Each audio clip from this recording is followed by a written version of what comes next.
to see all of you. It's great to see the speakers. Thank you for coming. Thanks to the speaker for coming and agreeing to speak at this bootcamp. It's a lot of work. I didn't prepare any notes. One of my jobs is to keep everything on time, and we're already a little late, so I'll make it very, very brief. So logistically, I mean, when you hear the ring, when you hear the bell, you immediately drop all your food on the floor, or actually better in the garbage, and you run into the room. That's the protocol in the institute.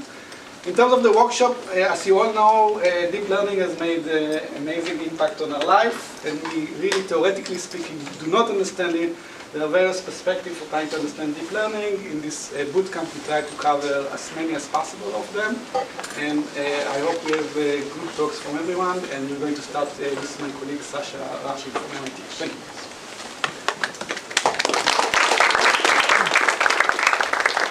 Okay, thanks.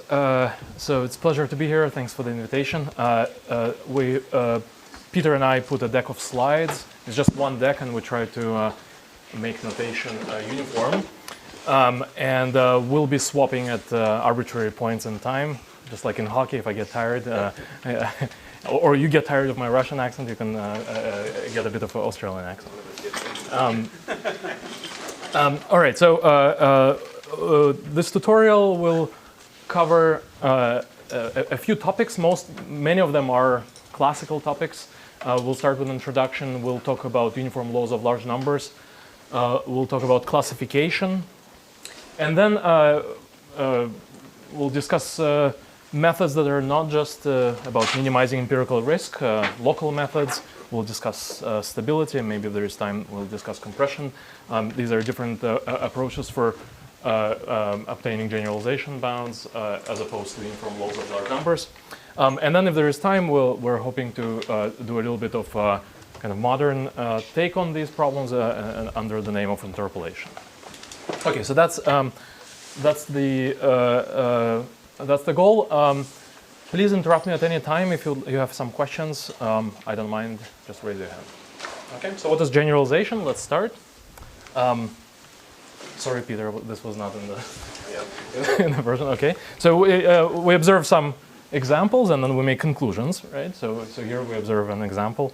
And we make a conclusion that a log of the sum is the sum of the logs.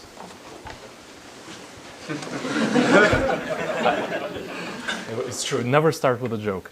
All right. Of course, one example is not enough, so we need more examples to generalize. So we get more examples, and it just works all the time. Hopefully, all of these correct. Okay, so what is the setup under which we're going to be working? The aim is to predict an outcome y from some set script y of possible outcomes on the basis of an observation x. And to do that, just as in the previous example, we have a set of n pairs, input-output pairs, x and y. And we would like to choose a function f from the mapping from x to y so that when we observe some input x, we are ready to predict the outcome y, and f is our algorithm. F is the function that we compute from the data. Much of this is very basic, and so I'm going to go quickly, but if you end up being lost, please stop me at any time. So to quantify how good our prediction is, we are choosing a loss function. The loss function maps the prediction and the actual outcome to a number which quantifies how well we predicted the y variable from the x. And our aim, given the previous notation, is to ensure that this loss of f of x comma y is small. So given an x, we compute f of x, that's our prediction, and then we compare it to the outcome y, and we would like this to be small. What are some examples of these loss functions? In pattern classifications or classification, we try to classify x into a number of a couple of or a handful of classes. This is a binary classification example with two classes 0 and 1, and it's simply an indicator of whether we got the label correct or not. So it's we will call it the indicator loss. In regression problems, the the set of values that we're trying to predict is a real line, or belongs to a real line, and so it makes sense to take a square loss, and that leads to regression problems. Okay. So hopefully this is very basic, and you've probably seen examples of this before. What is less obvious is how to formulate the prediction problem in a sensible way, and one way to do it is using a probabilistic assumption. So we will posit that there is a probability distribution on xy, x cross y, and what we observe are examples x1, y1, xn, yn, chosen independently from the same distribution. So these are IID examples, and we observe n of them. And just for simplicity, we'll have a xy, another xy pair, again, chosen independently with the same distribution. And our aim is to choose a function that has a small risk, which is the expected loss of a prediction f of x on a new x variable when the outcome is y. So this expectation is under the distribution under the draw of a tuple xy. Okay. In the pattern classification example, this is the probability of incorrectly classifying the example. So we'll put a little 0, 1 there as a subscript. The 0, 1 loss is just the expected loss. It's expected loss that f of x is not equal to y, which is exactly the probability that f of x is not equal to y. So this at least coincides with our notion that we would like to choose f such that on a new example x drawn from the same population, the prediction will match the y variable and will pay for the mass of the measure of being incorrect. Okay. Questions about the setup? The probabilistic assumption is the most widespread assumption in machine learning, I guess.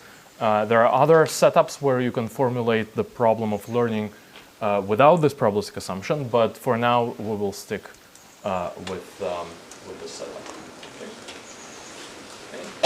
Okay. So why do we make this probabilistic assumption? Well, it's because we would like this set of examples and examples that we've observed to be somehow connected to this xy, right? If there is no connection between the n examples and the next one on which we will be tested, then we can't say anything in general, right? So we have to make an assumption that what we observe, the examples that we observe, look like the one on which we will be tested. So, is it possible to assume that the sampling is certainly distribution P, but what we are minimizing is expectation with the different measures? Yes, so there has been work on in that direction. It becomes much more complicated quickly. There's something called distribution shift. What are these called? Transfer domain adaptation. Domain adaptation. Thank you. So yes, but we will only talk about the setup where examples come from the distribution on which you will be tested. Okay. So we have to be in the set of mind that we observe. Let's say the problem is to classify images, dogs versus cats. We have to pretend somehow that the data set that we've got is an IID draw from this population of cats and dogs, and then we will be tested on a random draw from the same population. Now, whether you buy into this setup or not, that's a different story, but that's what we're going to do. Okay. All right, other questions?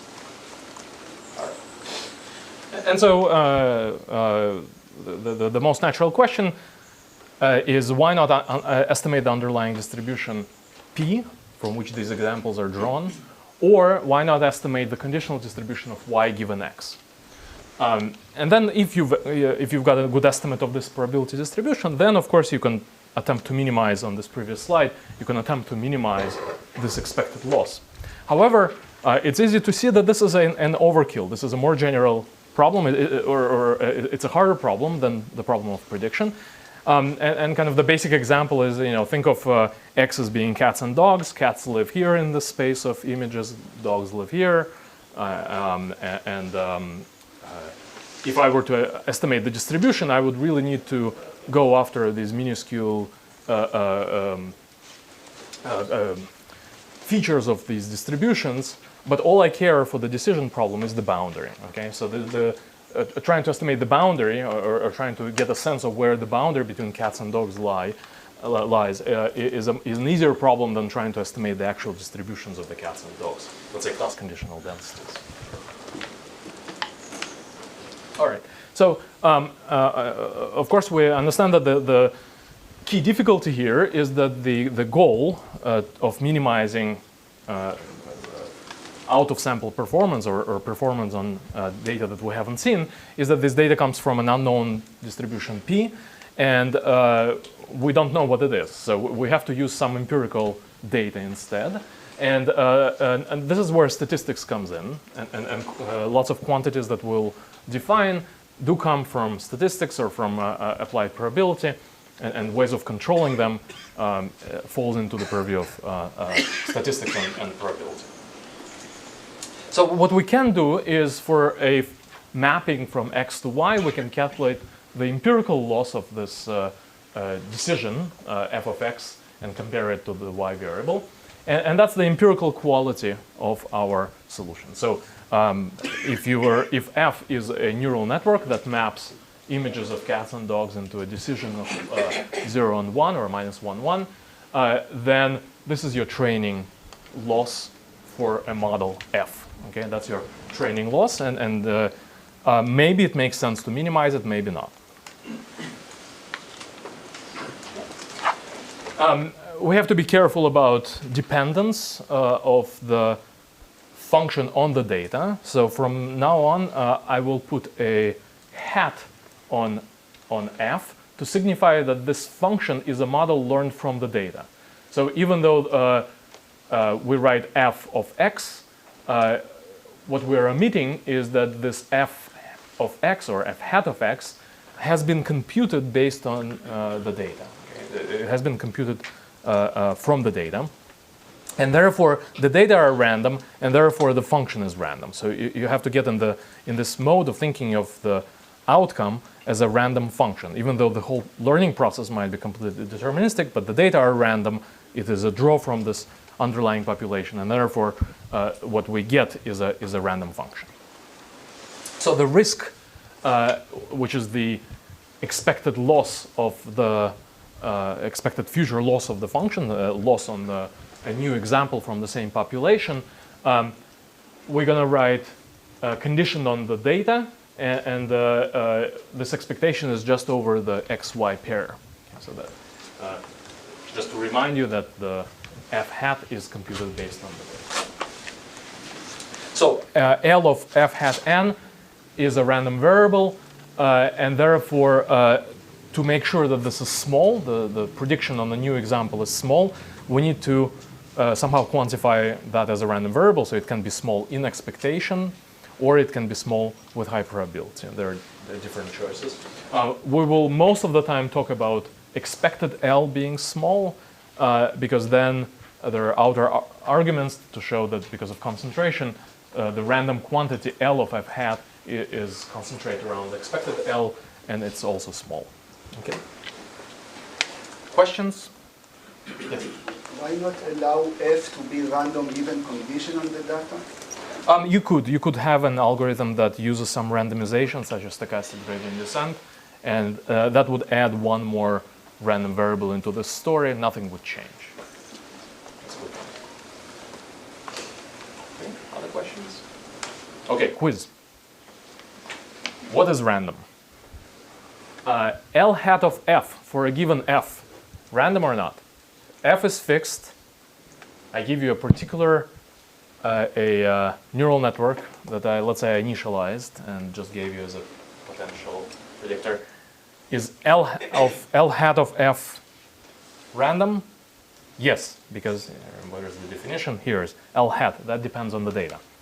How about f hat? Yeah, I just told you that that's random. F hat sub n is random. L hat of F hat is the empirical loss or empirical error of the, let's say, neural network. If you're, well, we're here for deep learning, so let's just stick with neural network. F hat is a random function. F hat is the empirical performance of the output of the learning procedure. So that's also a random quantity. L of F hat, yes. How about L of F for a fixed F? No. Okay, good. Well, you all passed. It's important to keep in mind what is random, just because there will be lots of kind of probabilistic statements here. So how do we analyze F hat n? That's our trained model from the data. For least squares, it has a closed form solution, at least in the low dimensional regime. You can write it like that. And analysis somehow is often easier, not always, but often is easier if your solution has a closed form. Okay. If it's a regression problem, you can, if you have a closed form solution, you write it down, you analyze it, turn the crank, and that's easier. Unfortunately, for most machine learning problems, these are procedures that are not explicitly defined, but are solutions to an optimization objective, such as train a neural network on the data. And it could even be an iterative procedure without an immediately obvious objective, such as AdaBoost, random forest, and so forth. And so that is the difficulty where the algorithm, how you train it, needs to be considered together with the space of possible values for this function. So what is the gold standard? What is the best we can hope for?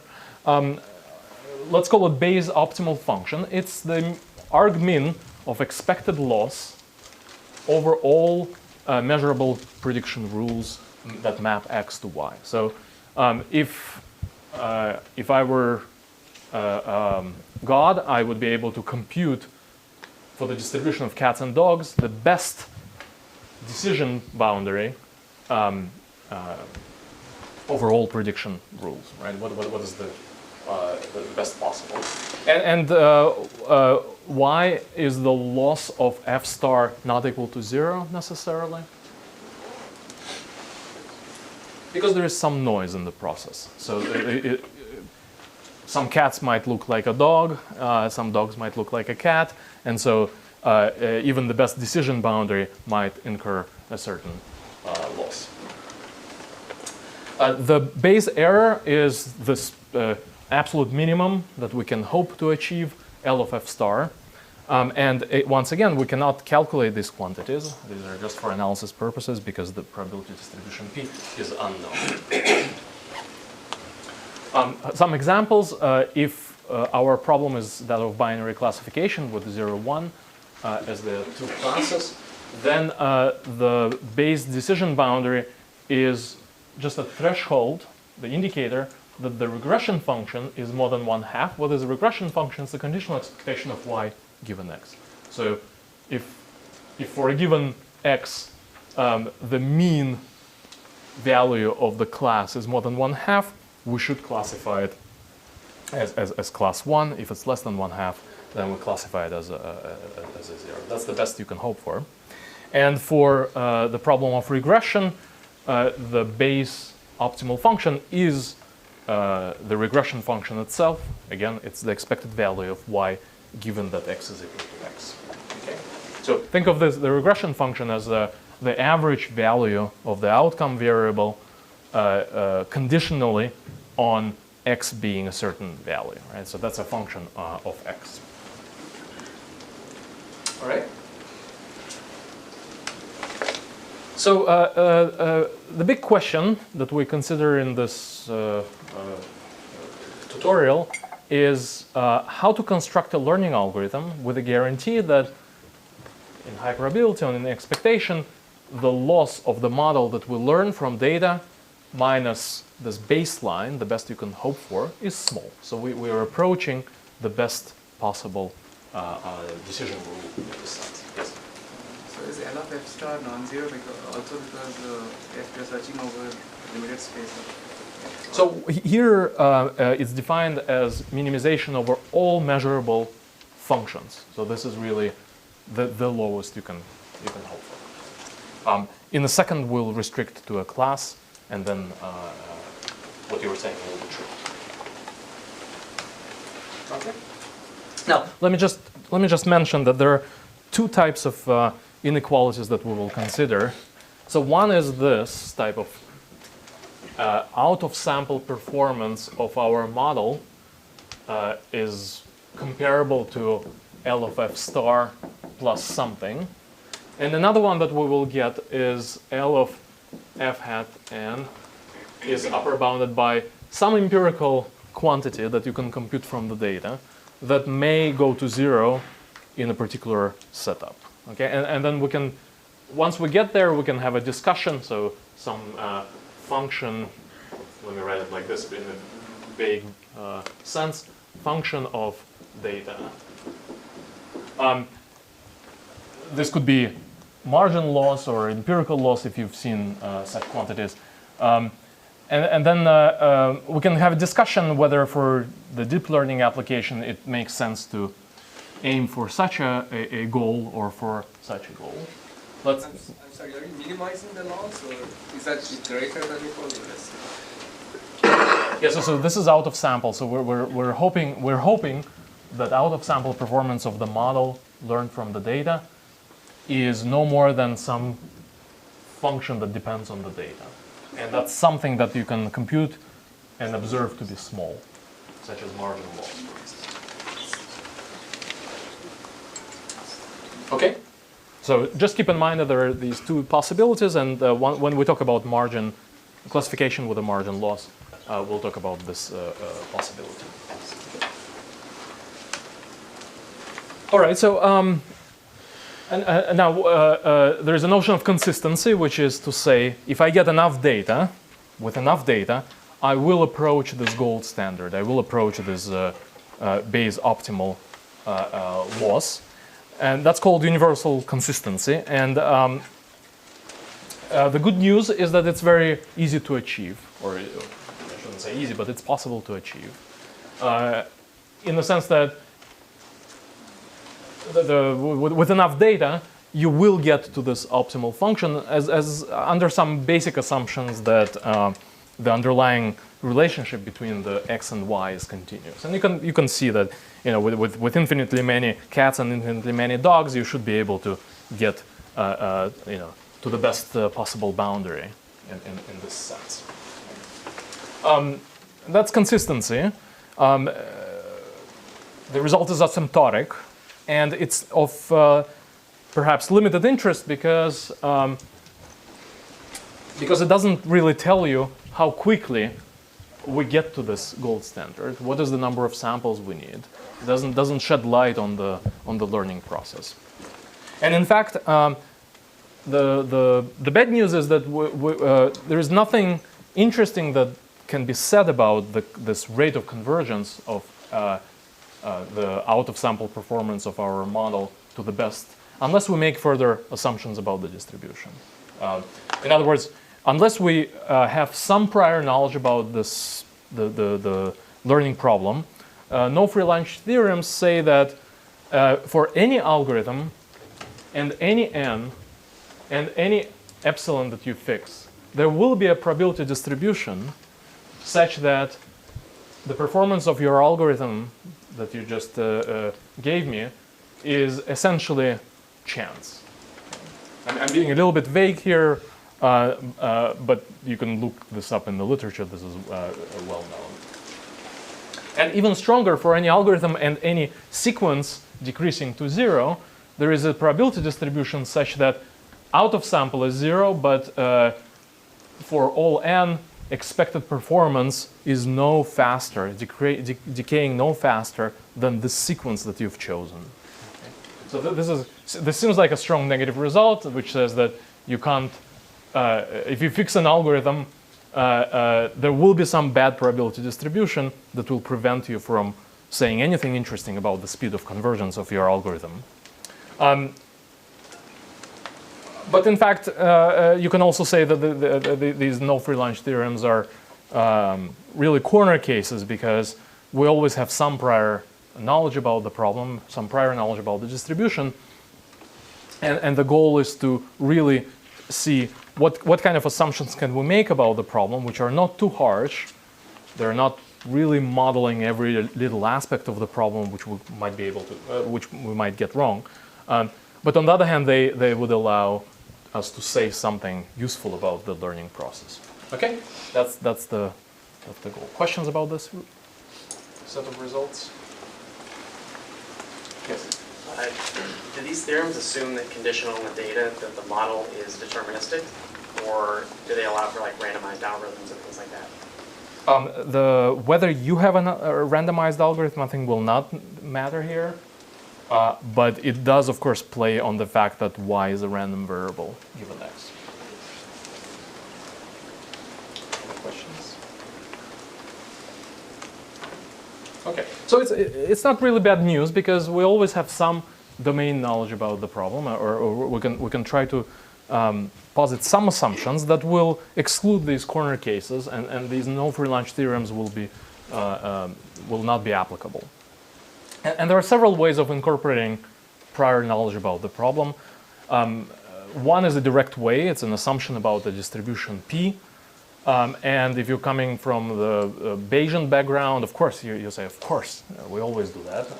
And the goal for us is going to be not assume anything about the particular shape of the distribution. So for instance, I don't want to assume that the distribution of cats and the distribution of dogs in that high-dimensional space has a certain shape.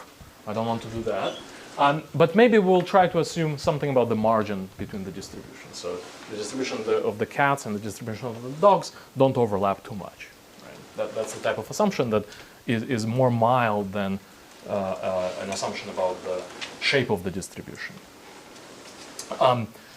We might make assumption about the smoothness of the regression function, smoothness of the boundary between classes, and so forth. So that's a direct way. An indirect way of incorporating prior knowledge is to redefine the goal to try to compete in terms of a prediction error with the best decision in some smaller class of models. So you would like to ensure that the expected loss of the model that you learn is comparable to the best model within the class script F of models. Okay? And this is what Vapnik would call an inductive bias. Okay? And often we'll make, in fact, both of these assumptions. We'll have both of these assumptions playing different roles or in our analysis. Questions?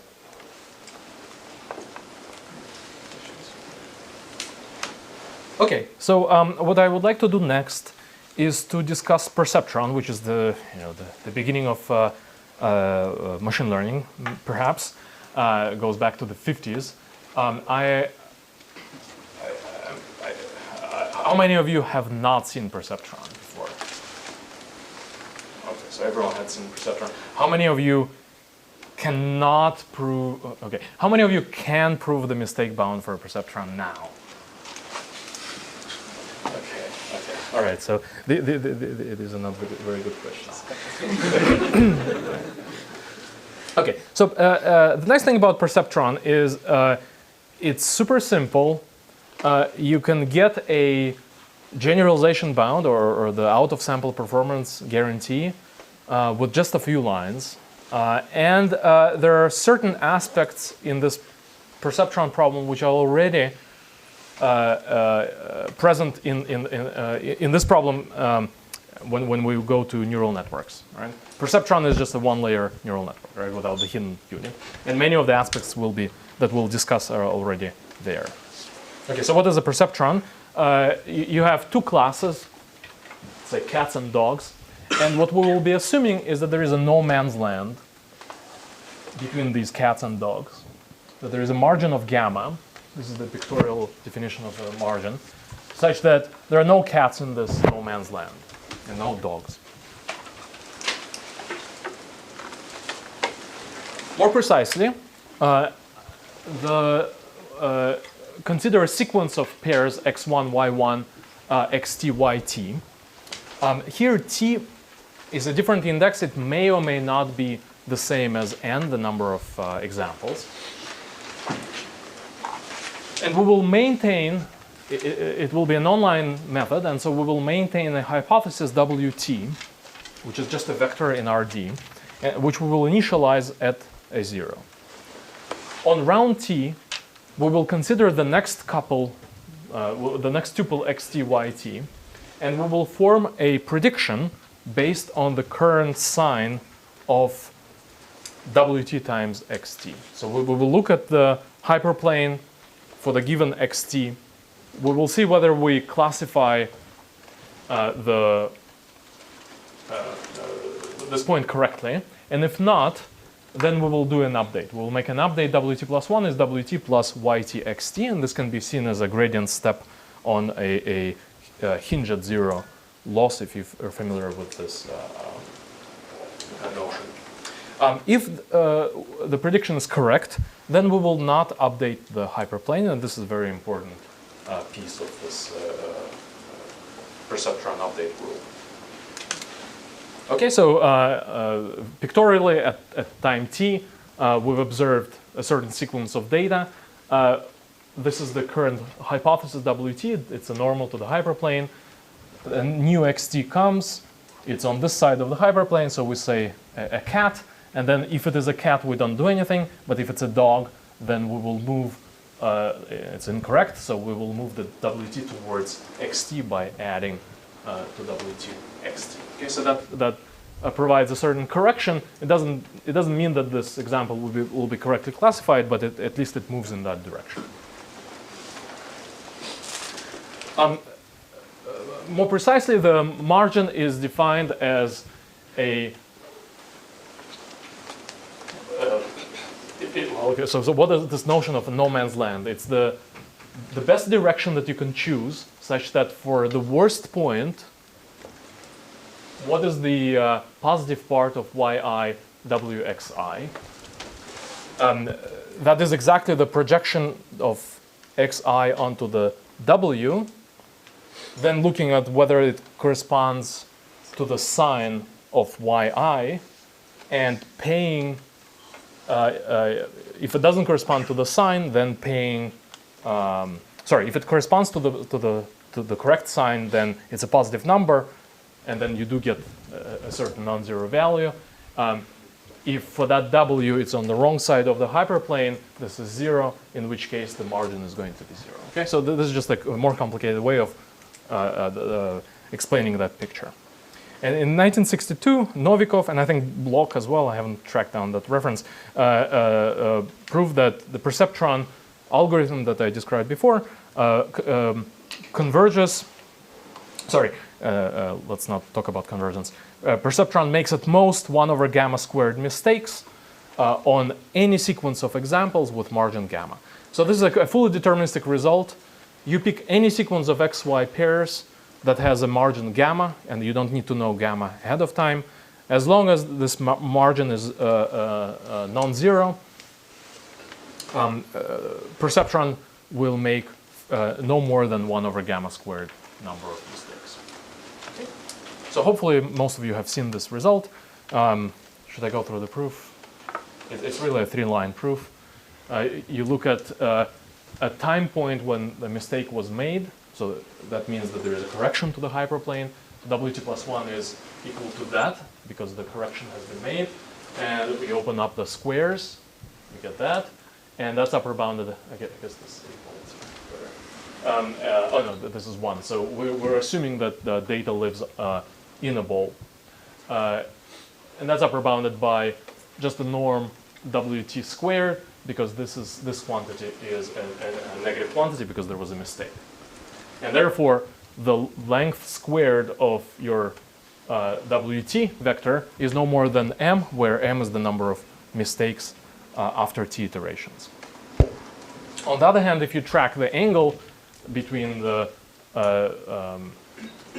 W star and the updates, then we know that W star, that's the optimal hyperplane, has to have a margin at least gamma. We write out the recursion, do the telescoping, and get that the m times gamma is no more than square root of m, and then the result follows. Okay, so if you haven't seen this, you can look at the slide at home. This is a very simple argument. We don't have to assume that data x lives in a ball. So this is a slightly more general result. To recap, for any sequence of xy pairs, the number of mistakes made by the perceptron is no more than d squared over gamma squared, where d is the radius of the data. So it's a maximal norm of xt. And gamma is that size of the no man's land between the positive and the negative classes. Okay. Questions about this result? Yes? For the perceptron to work, do we need perfectly separate data? Do we need what? Perfectly separated data? Yes, that's correct. So if you want, well, if gamma is 0, then this bound is useless. So you do, for this to make sense, to be non-infinity, you do need gamma to be larger than 0. Okay. So you can also use this proof for convergence, basically. For convergence of what? Of the convergence of the algorithm. It says that the amount of error during the algorithm is less than this bound. That's correct. So I will show you two consequences. One is when you do one pass through the data, and the other one when you cycle through the data until you make no more mistakes. So let me do that now. But let me also say that the WT vector, when you do this one pass or multiple passes, the WT vector doesn't necessarily converge to the W star, the optimal height. So it doesn't maximize the margin. For that you need a different loss. So you guys have done the, if you consider loss that has tails, such that it's never stopping to do the update, you will converge under some conditions to the max margin of W star. Yes. Question. So the number of errors you make as of 1 over gamma squared is in one forward pass? For any sequence of data, for any sequence, I'm going to do, so there's this capital T for a purpose. It's not necessarily n. So all I'm saying is, fix any sequence of data. You might have repetitions there because I'm not making any assumptions on the data. It's fully deterministic result. If it has a certain margin, you will not make more than 1 over gamma squared. Okay, so let's do the first consequence. You do one pass over the data. So now you actually have n data points. And now I'm going to bring back the IID nature of this data. Okay, so these are actually drawn from this distribution P. And we will just do one pass. And so the claim is that the expected error, or expected indicator loss, of a randomly picked function, so there's a sequence of W's from 1 to n, and I'm going to pick one uniformly at random. I run the algorithm, the perceptron algorithm, on these data, which are now IID. And then I go back and I just pick one at random. And the claim is that that's good enough for government work. So the claim is that the performance of that randomly chosen function in expectation is 1 over n times whatever this quantity is. Why is there expectation? Because D is really a property now of this data, and gamma is the function of the data as well. It's the margin in the data. Okay, the proof is very simple. It's really just rewriting things. We know that the result holds without expectation. So it's a deterministic result applied to that sequence of length n, and we're just dividing by little n. And taking expectation on both sides. So let's just rewrite the left-hand side as an expectation where tau is the random index. That's exactly the 1 over n sum. That's uniformly randomly chosen index tau. So this left-hand side is simply expected over tau, expected over data set. Did you make an error using W tau on the example X tau, Y tau? Is that less than 0? And that's the same as the indicator of a mistake. Okay. And now there is this kind of a magic trick, sleight of hand, to say that, well, W tau hasn't seen the X tau, Y tau yet, right? Because that's computed based on the previous, the prefix of the data. And so I can just rename this into X, Y. It has the same distribution. And so what we've got is precisely the expected over tau, expected over the data set, 0, 1 loss of this randomly chosen hyperplane. And the right-hand side is exactly what we want. So this is a one-line proof. Okay?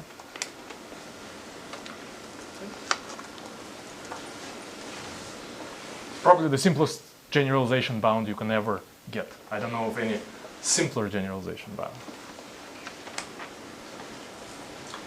The second consequence is a little bit more interesting.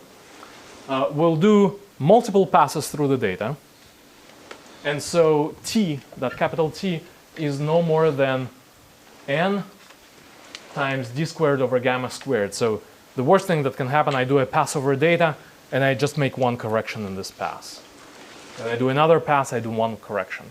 So I can make at least, so T is at most n times d squared over gamma squared for that reason. Okay? But it doesn't matter, we're not going to use this fact.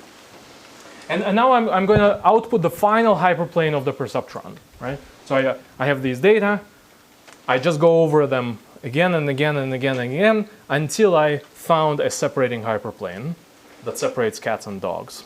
It's not a maximal margin hyperplane, but the claim is that that's good enough. That has a good out-of-sample performance.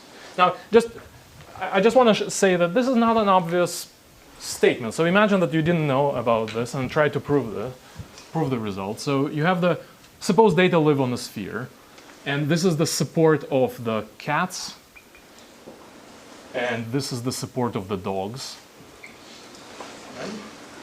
And what you observe is just a sample. Of course, you don't know the support, you don't know the distribution, but you observe some cats and some dogs. And now you start making the corrections until you've perfectly separated the data. Now, it could be that this is the hyperplane that you output, and it cuts into the wrong class. Right?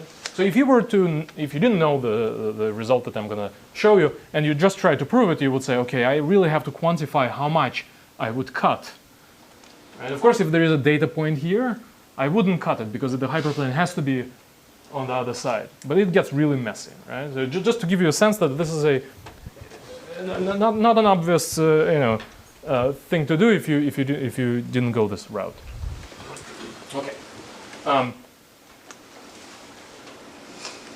Now, of course, you can say, well, it's just empirical minimizer. So empirical minimizer is the one that minimizes the number of mistakes in the data, but it's one of the empirical minimizers. There are many of them. There's a wiggle room of at least gamma there, and there are lots of them. And I'm going to present an analysis only for the final perceptron. It's the one that the perceptron outputs. So the claim is that the out-of-sample 0-1 loss for the final output is at most 1 over n plus 1 times, again, this expected d squared over gamma squared. So what's the proof? The proof is really neat. Instead of xy pairs, let's just call them z's as a shorthand. Okay?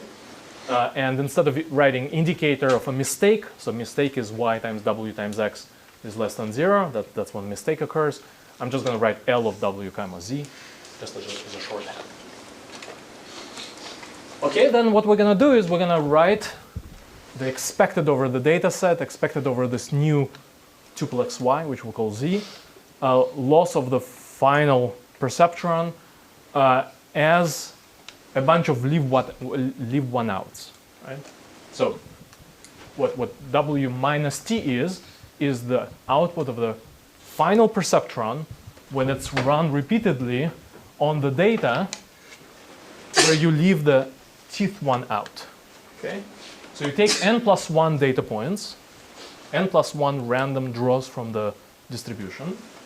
You leave the zt out, and then you run many, many times until convergence, until no more mistakes. Okay? So why can I do it like that? Well, it's easy to convince yourself of the fact, because all of them are IID. It's just a renaming. It's just an issue of renaming things, right? Think of this as the n plus 1th when you didn't leave anything out, but you tested on the last one, right? So all of them are the same. And then you use linearity of expectation. This is just to say that leave one out is an unbiased estimate of the expected loss. Okay, so this is the only part where we need to think a little bit. So now consider running Perceptron repeatedly on the n plus 1 data points until there are no more errors. And let I1 through IM be the indices on which Perceptron makes an error on any of the passes through these n plus 1 points. Okay? So if on the 100 paths I ended up correcting a certain example, making a mistake, I mark that place. Okay, good. So what we know is that m is less than d squared over gamma squared, which is a property of n plus 1 data points. But now let's think about an index which is not in one of these places where a mistake is made. Now, whether the zt was included in the dataset or was not included in the dataset doesn't matter, because you never made a correction. You never make an error on that zt. And in particular, if you didn't have it in the dataset and you ran until convergence and then tested on that zt, you wouldn't have an error because you never make an error on that. So that zt is correctly classified by this w that leaves out the teeth. And so this quantity is upper bounded by d squared over gamma squared divided by n. That's the end of the proof. So it is, again, the shortest proof possible that I know of. That's kind of non-trivial, where you get a out of sample bound on the final output of your learning algorithm, where a direct analysis would be kind of messy. Questions about this?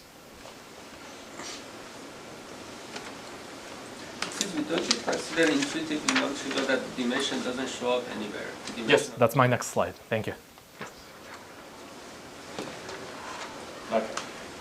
Or one more slide. Okay, just a few remarks. In this case, the base error is 0, because we have to assume margin in the distribution P, right? If we get a sample where there is no margin, our bound is infinity immediately, right? Our assumption about the distribution was not about the parametric or non-parametric form. We didn't assume that the two classes are Gaussian or whatever. What we assumed is what happens at the boundary. And that's kind of a signature of results in learning theory. You try to assume what's happening in the boundary. Or I shouldn't say old result in learning theory, but at least in the type of results that we will describe. And curiously, we beat this central limit theorem rate of 1 over square root of n, which is something you would guess if you knew that these are random quantities coming from some distribution.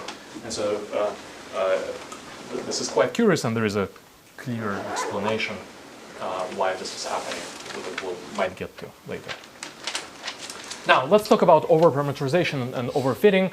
There will be a separate section that I think Peter will talk about at the end of tomorrow on overparameterization and overfitting. But let's discuss a few. Let's make a few observations. Dimension d, as was mentioned, never appears in the mistake bound of Perceptron, and therefore d could be infinity. We could be working in an infinite dimensional space. Everything is still fine.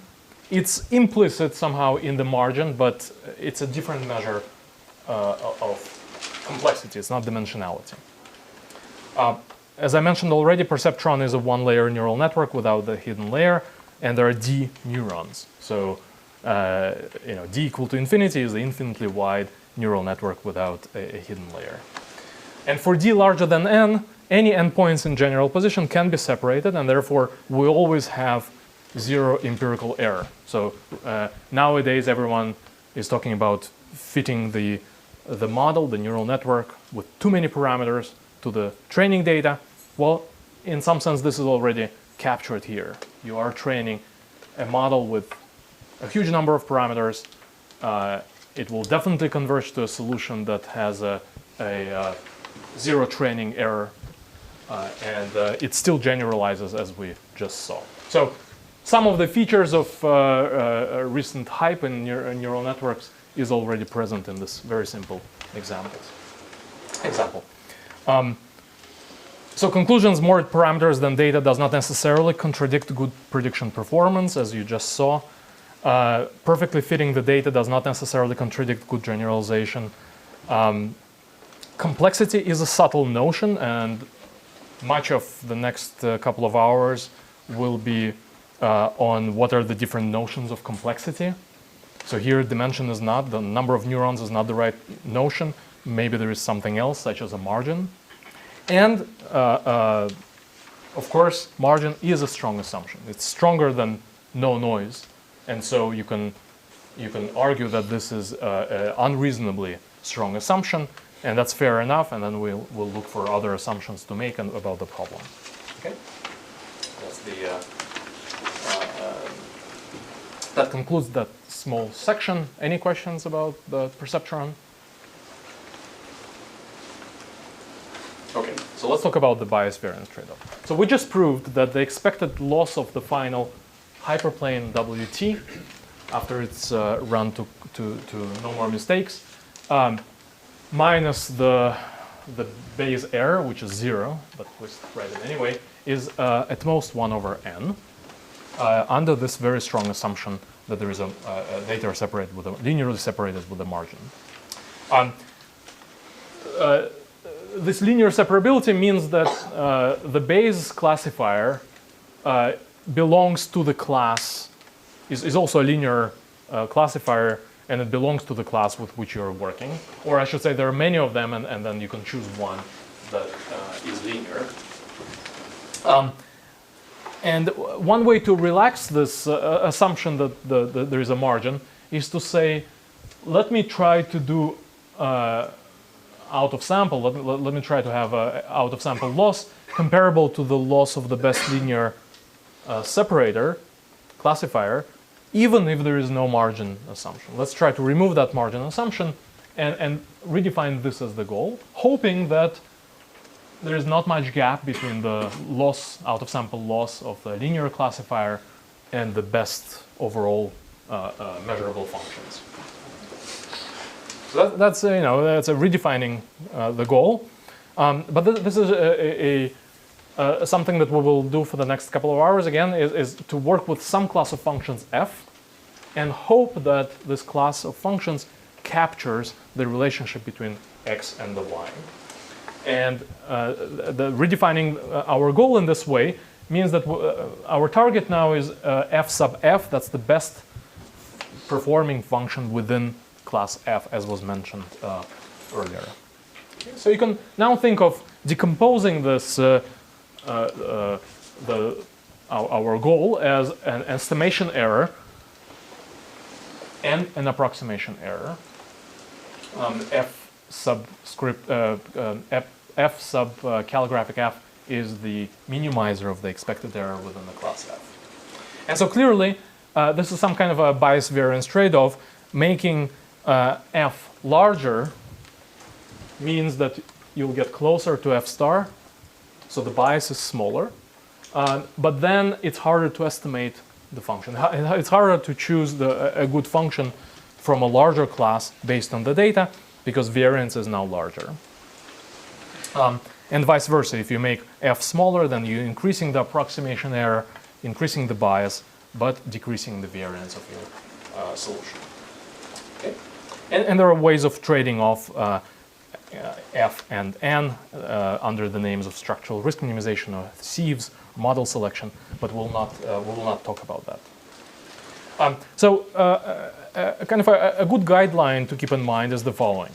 In simple problems, for instance, linearly separable with a margin, we might get away with having no bias variance decomposition. If the model is so simple that you can just minimize, let's say, empirical data, and that's your solution. For simple problems, that might just work. However, more often we have more complex problems, and we do need to have this bias variance decomposition. And for more complex problems, our assumptions on the distribution, which we're hoping to keep weak, imply that this F star is contained in a very large class. And so we can't just minimize empirical fit to data over this large class. And it's better to introduce some bias in the hope of reducing variance. And again, this is this thinking is standard in statistics. And finally, the bias variance trade-off that we just saw here is not the only way to do it. In the final lecture, the fourth lecture, we'll consider a different bias variance trade-off, which might be better suited to analysis of deep learning. We'll see. Okay, so we'll consider a different bias variance decomposition towards the last lecture. Okay. So, any questions at this point? Yes. But this is a question more about the perceptron. Yes. So you had these two situations where one, you're picking the random hyperplane, the applications, picking for instance an average hyperplane, and the other case you're picking the last one. Yes. Is there some sense in which of these two operators in general for learning is... Which one is better? Or when does one work and when does the other? My understanding is that people never average the past. They just output the last solution. Let's see if I want to get into the details. So these two approaches correspond to SGD, right, with fresh data on the out-of-sample objective. That's when you go once through the data. The other approach corresponds to minimizing empirical risk. And so for this problem, they give the same result. There are problems where they might differ, but I guess this would be a long kind of explanation when they're different. But it's good to keep in mind these two setups. When you repeatedly going over the same data, minimizing loss, your target is actually the empirical fit to data. When you do once, you think of this as the target is the expected loss, and you're doing stochastic gradient descent. Yes? So are we going to talk about optimization at some point? Because it's not necessarily the case that if big F is larger, it's harder to find F hats. Yes, so we will not talk about optimization in the generalization lectures, but there should be plenty in other people's. Yeah, of course that's it. Yes? So one might hope to use bounds like this to explain, say, practice. So I'm wondering how far you're willing to interpret, say, bounds like the one you just showed for Perceptron. Yeah, for Perceptron, meaning like the interpretation is very straightforward, I think, right? I mean, there's not much there. Sure. Well, yeah. So here's like a more pointed question. So, if you were working with linearly separable data where you thought there was a margin, then would this bound necessarily explain why it's working well? I think so. So would it? In my mind, it would. So would it not depend on, say, what the actual margin was? Oh, the actual margin, there are results. If you look at Kolchinsky-Panchenko paper, they show concentration of the margin, of the empirical margin, and the expected margin. So some kind of closeness of those. So so the empirical margin could be close, but it could still be too small to yield a bound that was. Yeah, that's right. So I mean, there are always subtleties in the problem that, if you knew, you would get a better result, right? I don't think we'll ever, without knowing anything, you can't get the right thing, right?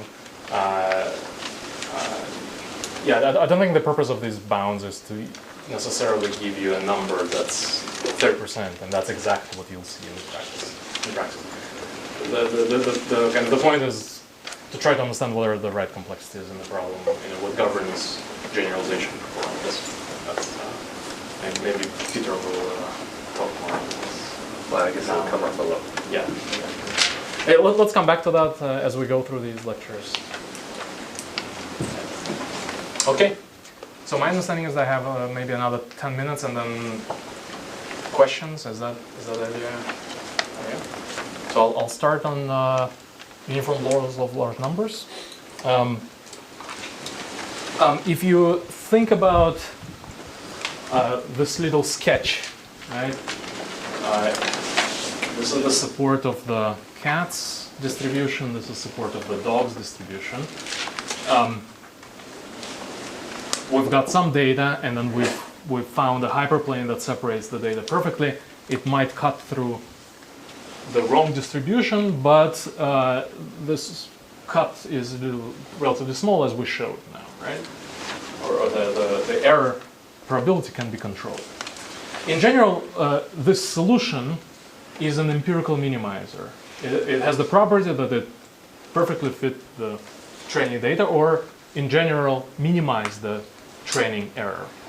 So what we will do now is to try to generalize this idea and to say, when is minimizing empirical loss a good idea? When is it a reasonable idea to just minimize the empirical objective? And what can we say about the out-of-sample performance of this empirical minimizer? Okay, so now let's recap. We're going to choose our model from the class F. So think of these as linear classifiers or neural networks or whatever. And it minimizes the empirical error over this class. So we've trained the neural network, let's say, to minimize the empirical risk, or we found this hyperplane. Once again, our empirical risk that's a different notation. This is more from empirical process theory. It's Pn. Think of this as the empirical measure acting on this function, and that's just the in-sample loss. For pattern classification, this is precisely the proportion of training examples that are misclassified. So the question is, how does the excess loss of such a procedure behave? And once again, if I just know that I've minimized empirical loss, even in this situation, it's not so easy to get the result that I just showed from general principle. All I know is you minimize empirical risk. Can I show that the out-of-sample performance is 1 over n? It's pretty difficult. Let's see how far we can push with a kind of a general theory. What we do is we write expected out-of-sample loss of the model minus the best in class F as this three-term decomposition. Expected minus the empirical performance of the trained model plus empirical performance of the trained model minus the empirical performance of the best within class, best according to the expected loss. This is something we can never compute. Plus, again, the same thing, minus the best out of sample for the best model. Okay? Now, when we take expectation of both sides, what we notice is that the second term is 0. The third term is 0, and the second term is, even without expectation, is non-positive, because Fn hat is the minimizer, or is a minimizer of the empirical loss. So by definition, the second term, the second bracket, square bracket, is non-positive. So in expectation, you can see that the out-of-sample performance compared to the best in class is upper bounded by this strange quantity, which is the out-of-sample performance minus the in-sample performance of the trained model. Now, it's easy to see that this term is not 0. If this function didn't have the hat, if the function were not computed from data, this would be 0. But because there is a hat, this function depends on the data, and so this is a biased estimate of the out-of-sample performance. So in expectation, this term is not 0, and that's all the trouble in the world is because of that. So what do we do? There are different ways of removing the hat, and one way is just to say, well, I don't know where fn hat is in my class. It's a random function. It's a function chosen given the data from the class, but I know it's in the class. So that's the only thing I know. I will just take a supremum and upper bound the left side by the supreme over all functions in the class. It's a very pessimistic upper bound. Okay. Now, if it turns out that if the loss function is not curved, so it's not a squared loss, you don't lose too much. If you didn't have more assumptions on the problem, you don't lose too much in this step. But if you did something like regression, this would be you would lose sample complexity or the rates in this step. So, but this is just a first attempt, so let's try to do that. Once you go to the supremum, you observe that it's a supremum of a absolute value of a zero mean random variable, which is indexed by f. And so what the next few lectures will be is study this supremum. For which purposes? Well, we want to understand when learning is possible, because if this goes to 0 in expectation, then the left-hand side goes to 0, and that left-hand side going to 0 with n is exactly what we want. Right? That's when that means that this is going to 0 with large n, and that means that we're approaching the best performance within the model class F. Okay, questions about this?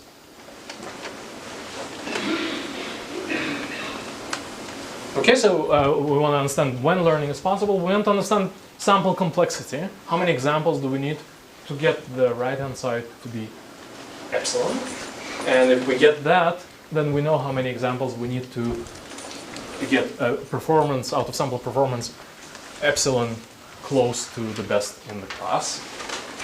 But we also want to design new algorithms, and one way to see it is to say, well, if I know that my upper bound is on this difference is some quantity, then what I can do algorithmically is to try to minimize this plus that quantity, because that's the upper bound on my expected loss.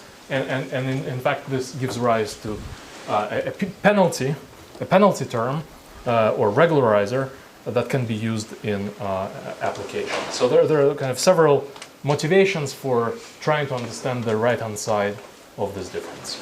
Okay, questions? Yes? Quick question. So the right-hand side also depends on the data set, right? It does depend on the data, but we'll try to understand it in expectation. So we'll put expectation on both sides or in high probability. So this supremum is also over the n2 over the data set, the supremum you have on the right side. This supremum depends on the data. This whole thing depends on the data. No, I mean the supremum is taken also over the data set. That's that, right? No, supremum is over functions in the class. Well, all neural networks. Okay. Oh, for a fixed data set. For a fixed data set, yes. But then we'll statements, because this is a random quantity, we'll have to measure it in expectation or high probability and so on. And just a good point to say, we'll mostly concentrate on expectation, expected soup. That's where most of the difficulty is. And then high probability is another layer of abstraction. And that's typically concentration, which is not too difficult if functions are bounded. So in what follows, we will work with a function class G on some space Z, so just abstractly. So we don't have to write X, Y pairs, we'll just write Z. And we're not going to write loss of f of x comma y, we'll just write G of Z, okay? So at this point, learning is going to be removed from the picture, and we're just going to concentrate on an abstract class G, which is a real valid class on some space Z.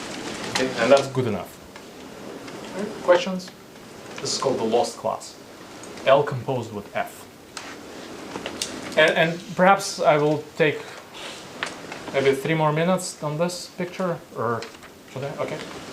So, and I will leave you at that, just on this empirical process viewpoint. So what we have here is a zero mean random variable. Randomness is in the data. This is the empirical performance, and this is out of sample performance. F now does not depend on the data, and so this is a zero mean, indeed zero mean random variable. But there we have a supremum. So for each function, you have a random variable, a zero mean random variable.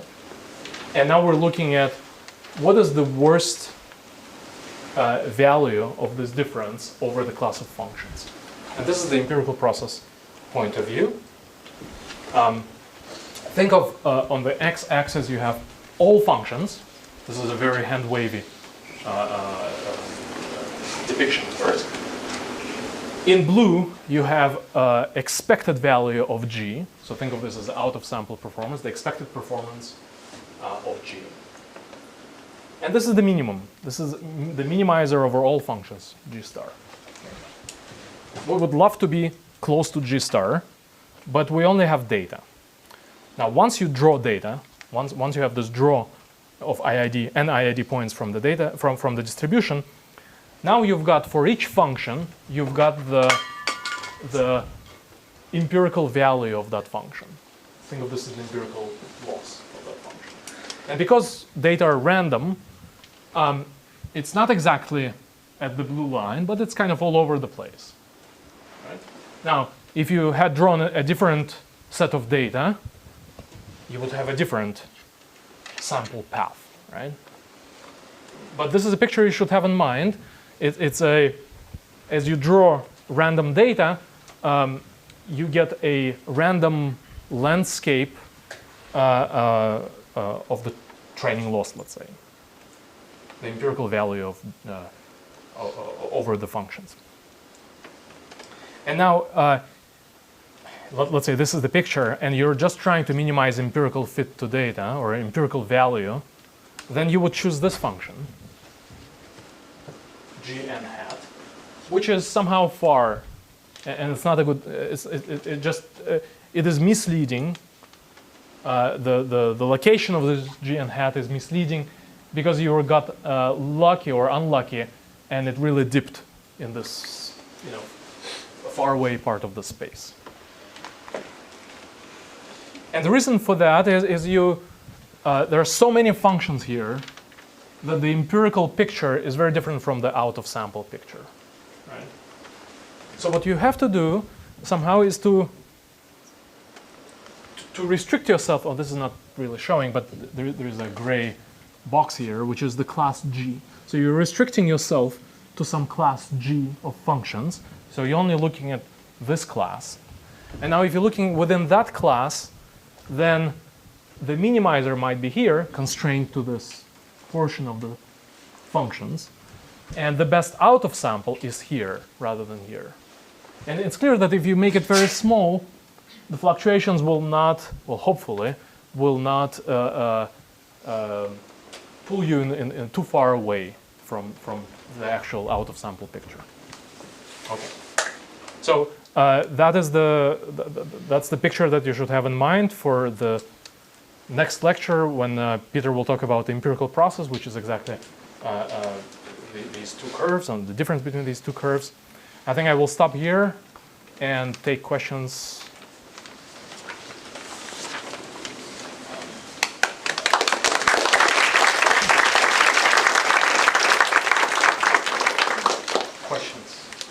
How do you choose the subset G there? Yes. How do you choose the subset G? Well, if you're a god, you would just choose it to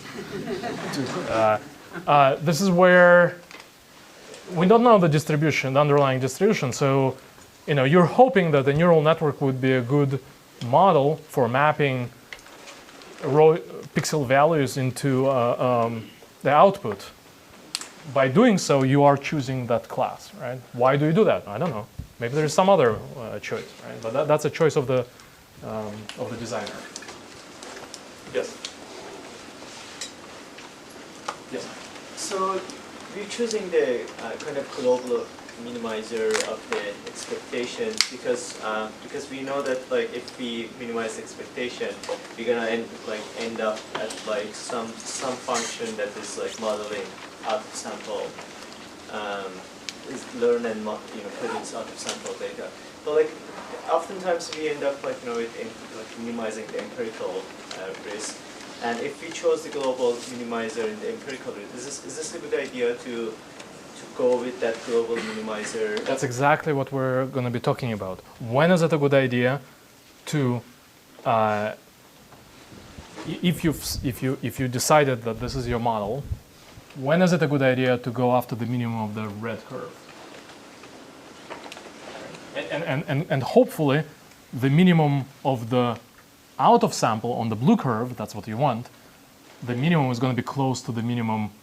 Not in this space, but in the height, right? Close to the global base optimum. This is the base optimum. This is the constrained optimum within this model class. So that's the best, let's say, neural network that you could have chosen. Does it make sense to train, to minimize loss with the training data and get this point? That's exactly what we're going to talk about. Other questions?